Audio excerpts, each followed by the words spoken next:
د کوچني اختر په رانږدې کېدو د لوګر په بازارونو کې ګڼه ګوڼه ډېره شوې او د نږدې ځایونو سره سره د لرې ځایونو خلک هم د اختر لپاره د اړتیا وړ توکو د پیر او پلور لپاره راغلي چې ورسره د هټیوالو کارونه هم غوړېدلي دي. کاروبار معمولا نسبت به سالهای قبل امسال خوب است الحمدلله.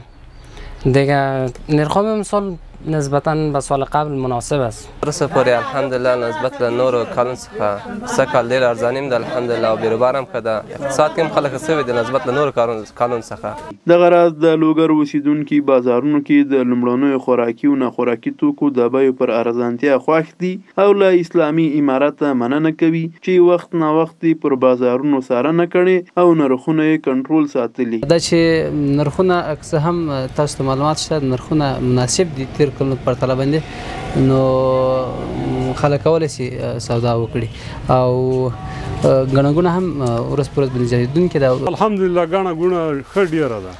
علت یې دا ده چې ښه امن د مشکلات نشته د الله فضل د قیمتونه د هر څه ښه ارزانه دي او خلک ښه په اطمینان سره ښه په طبیعت سره ښه په نرمو مزغو سره سودا کوي. د کوچني اختر راتګ ته د ګوتو په شمېر ورځې پاتې دي چې ورسره د پل علم ښار په واټونو او کوڅو کې د ګڼې ګوڼې له امله د پله ځای هم نه لیدل کېږي.